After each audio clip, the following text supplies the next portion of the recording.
Halo teman-teman semua, apa kabar semua? Semoga dalam keadaan sehat-sehat selalu ya. Iyalah, sehat-sehat, jangan sakit-sakit. Jumpa lagi dengan saya Furkon Irtisa dalam channel Alur Cerita. Kita akan bahas alur film action lagi ya. Kali ini akan membahas sebuah alur film cerita film yang dimana film ini berjudul Vinaya Vidya Rama. Film ini aslinya menceritakan tentang seorang pemuda yang berangkat untuk menghancurkan seorang diktator setelah nyawa orang lain yang dicintainya terancam.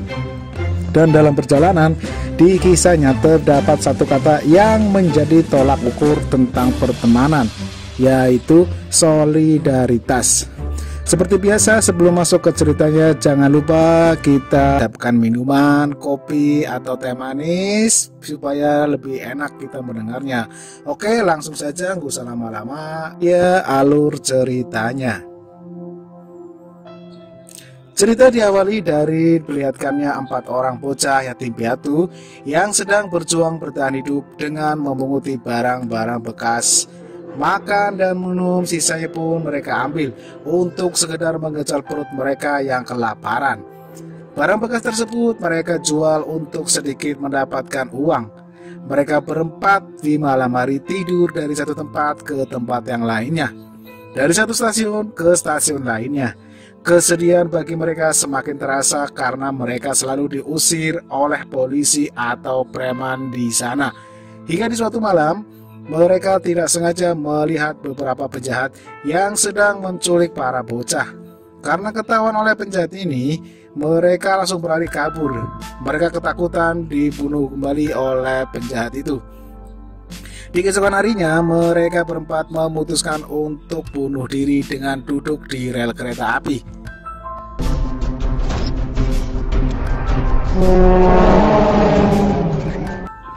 Dan salah satu dari mereka mendengar tangisan bayi. Mereka pun bergegas pergi, tidak jadi bunuh diri, namun menyelamatkan bayi tersebut yang berada di tepi jurang. Setelah diselamatkan, mereka terkejut dikarenakan bayi itu penuh dengan gigitan semut hingga melukainya. Bahkan dari kepalanya mengeluarkan darah. Mereka berempat pun bergegas untuk membawanya ke rumah sakit. Sesampainya di rumah sakit, dokter itu menanyakan bayi siapa ini. Mereka menjawab bayi itu adalah saudaranya. Setelah bayinya diobati, mereka baru jujur kepada dokter bahwa mereka adalah anak yatim piatu. Dan bayi itu mereka temukan di suatu tempat. Saat itu mereka berempat berjanji akan membesarkan bayi ini dan akan bekerja keras untuk menjadikannya seorang pelajar. Dokter yang mendengar itu lalu mengizinkannya menggunakan sebuah gudang untuk tempat tinggal mereka. Kasih sayang mereka berempat kepada bayi ini sungguh luar biasa, meskipun mereka semua masih bocah. Dan bayi itu mereka beri nama Rama Konidela.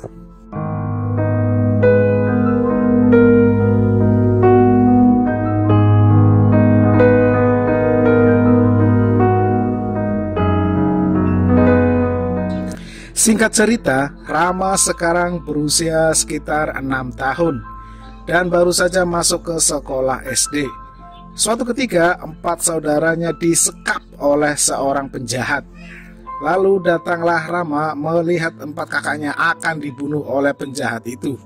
Meskipun masih bocah, tampak keberanian dari raut wajahnya. Dan inilah yang dilakukan oleh Rama.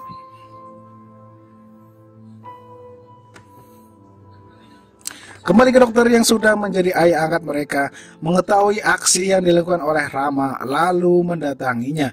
Rama yang sedang memegang pisau milik penjahat itu, ia berkata kepada dokter, mulai hari ini 4 kakaknya akan belajar dan aku akan bekerja.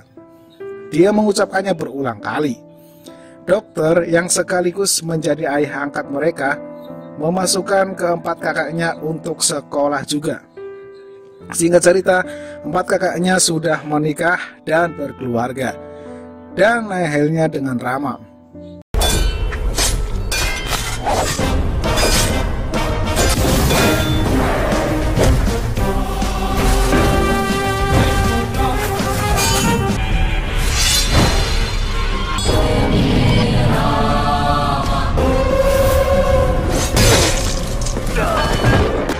Namun itu hanya mimpi guys. Mereka semua sudah berkeluarga dan memiliki anak. Mereka baru pindah dari luar kota dan menempati rumah baru ini. Hanya Rama yang belum menikah. Gufan adalah nama dari kakak tertuanya. Diceritakan di sini dia dinas di luar kota. Dan Rama berjanji kepada seluruh kakaknya untuk tidak berkelahi lagi. Keempat kakaknya sekarang menjadi orang sukses dan pejabat negara. Tiba-tiba Rama yang dihukum menjadi koki kedatangan tetangganya, seorang wanita cantik yang fashionable dan modis. Dia mengundangnya untuk datang ke pesta ulang tahunnya. Keesokan harinya Rama lalu mengantar keempat ponakannya pergi ke sekolah baru. Seorang polisi jahat tidak sengaja melihat Rama, lalu dia menghubungi pimpinannya. Dan di sini terungkap, Rama rupanya target yang mereka cari selama ini beserta keluarganya. Lalu di kantor pejabat negara di bagian Bihar, dia menemukan data tentang Bhuvan Kumar, kakak tertua Rama. Dan film pun flashback ke masa kakak tertuanya yang menjadi seorang komisaris pemilihan kepala daerah. Di masa itu dia dikenal sebagai petugas pemilu yang jujur. Dan salah satu kandidat pemilihan ini rupanya adalah seorang penjahat yang kejam. Bhuvan yang sedang melakukan rapat internal, ia mendapatkan informasi tentang sebuah truk yang mencurigakan. Ketika dihentikan, terungkap truk itu berisi ribuan surat suara yang dimiliki oleh salah satu kandidat yang bermain.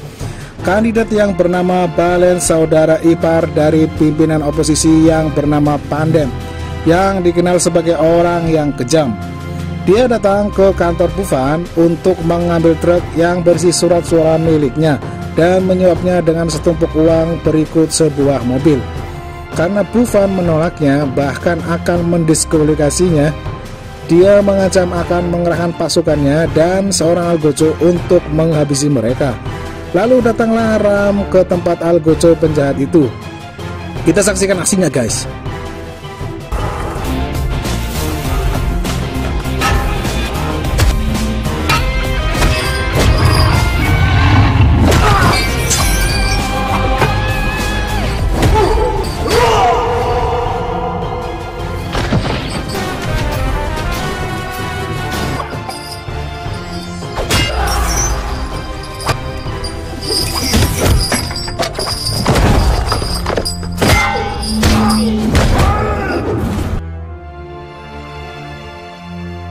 Setelah itu dia lalu datang ke kantor kakaknya dan menghajar si Balen.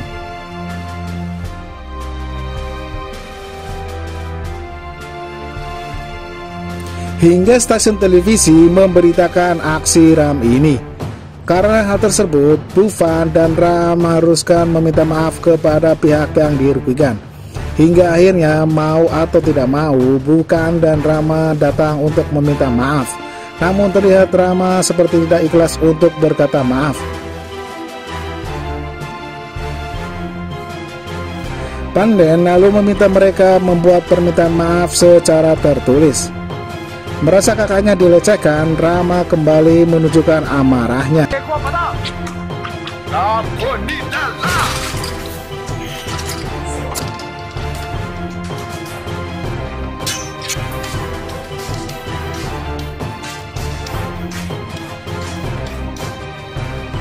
Di suatu hari, Rama dijodohkan dengan seorang gadis cantik. Awalnya Rama menolaknya, dikarenakan begitu banyak syarat yang diberikan oleh calon ibu mertuanya. Bahkan kejamnya calon ibu mertuanya, dia membuat Rama hampir membatalkannya. Namun karena kata-kata bijak dari kakak iparnya serta keganasan wanita cantik itu, membuat Rama harus terpaksa mengiyakannya. Setelah itu, Bhuvan lalu dipanggil langsung oleh presiden untuk menuju negara bagian Bihar dan menyelenggarakan pemilu di sana. Akhirnya Bhuvan berangkat ke Bihar dan pamit kepada seluruh keluarganya. Ini adalah pertemuan terakhir dirinya dengan istrinya. Cerita kembali ke masa ini. Pejabat Bihar meminta anak buahnya mencari keberadaan keluarganya. Rama kedatangan calon istri dan mertuanya. Kisah pertemuan lucu Alon ayah mertua pun terungkap di sini.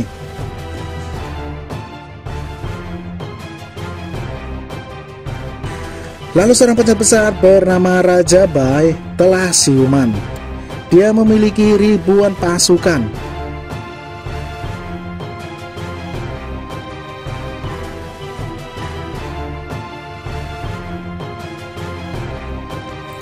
Suatu hari, Pandem bekerjasama dengan polisi yang jahat. Polisi tersebut datang ke rumah Rama dan menculik seluruh keluarganya, lalu dibawa ke sebuah perbukitan untuk dieksekusi di sana.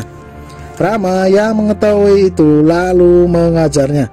Keponakannya bahkan hampir tewas ditembak oleh si kumis bablang itu. Rama pun berusaha untuk meminta maaf kepadanya, namun mereka malah akan mengeksekusi keluarganya. Kesabaran Rama sudah habis. Kita lihat aksinya guys. Good money guys.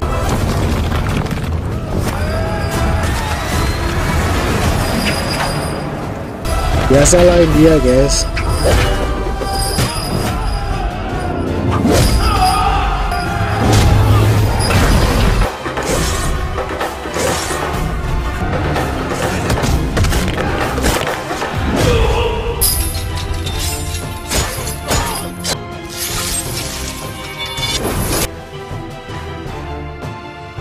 Setelah mereka dibantai, datang rombongan tentara yang dipimpin oleh Prabu Nade, seorang pejabat Bihar.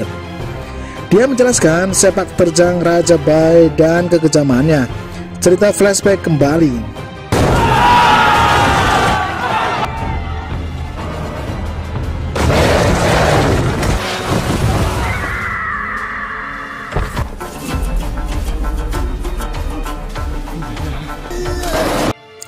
Bufan yang ditunjuk langsung oleh presiden, dia dibantu oleh tentara untuk membersihkan wilayah yang dianggap telah kuasai oleh kelompok bersenjata.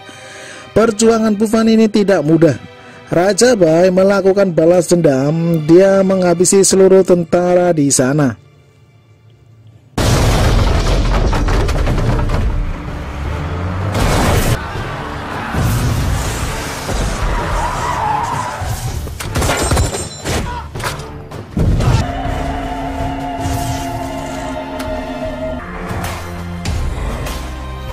Setelah tentara itu dihabisi, dia mendatangi Bufan dan para polisi jujur lainnya. Mereka semua dihabisi oleh Raja Bai.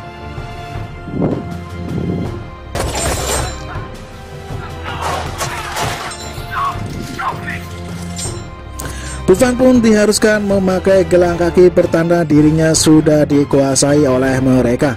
Bufan dan yang lainnya lalu dibawa ke markas mereka di sebuah pegunungan. Bufan yang harus berjuang menegakkan demokrasi tidak ingin kematiannya sia-sia.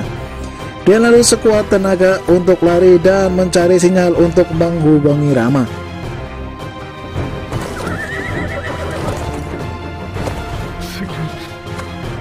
Rama yang saat itu hampir saja menaiki pesawat, dia mengangkat telepon dari kakaknya. Dia terkejut suara kakaknya berteriak kesakitan. Dan untungnya kakaknya terlebih dahulu Sherlock kepadanya. Selanjutnya kita lihat aksi pembalasan dendam Rama kepada mereka.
Setelah seluruh anak buah Raja Bai dihabisi, dia lalu menyelamatkan semua orang di sana. Namun naas, kakaknya terbunuh oleh Raja Bai.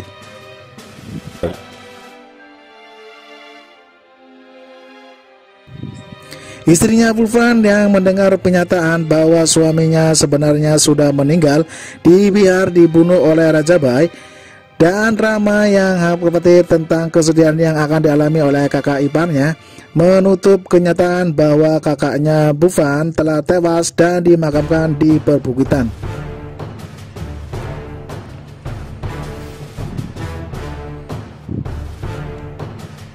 Mereka lalu menuju makam Bufan. Di sini tekad untuk menghabisi Raja Bai kembali dikobarkan. Raja Bai yang kembali terlihat luka di wajahnya akibat aksi Rama, dia kembali dengan pasukannya untuk menguasai wilayah Bihar ini. Dan seekor ular kobra yang dia tunjukkan kepada bocah bahkan tidak sanggup untuk membunuhnya. Pada dasarnya dia ingin menunjukkan kekuatannya kepada seluruh orang yang berada di situ. Datanglah Gayatri, istri Bufan yang dirasuki dendam akan kematian suaminya. Dan inilah Rama, sang yang terbangun dari tidurnya. Time starts now. Apa?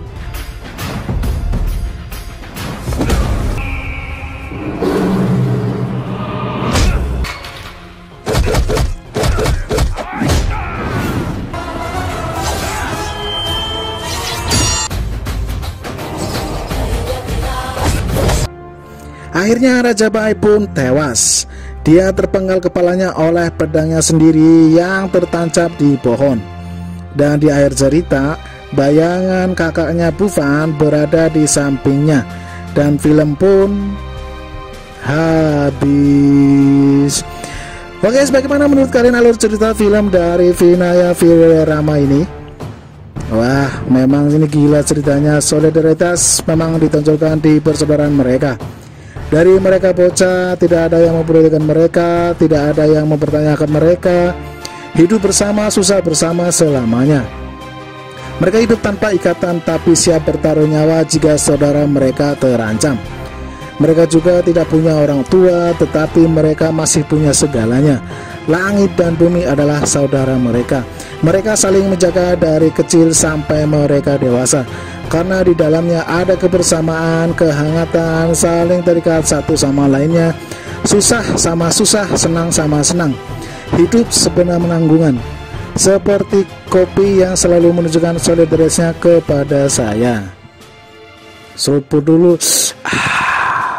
nggak pakai nggak nikmat. Oke deh, cukup sekian alur film cerita ini. Seperti biasa, salam penutup kami. Mohon maaf bila ada kata-kata yang kurang berkenan di hati kalian. Mohon dimaafkan ya. Salam perfilman duniawi, keep enjoy.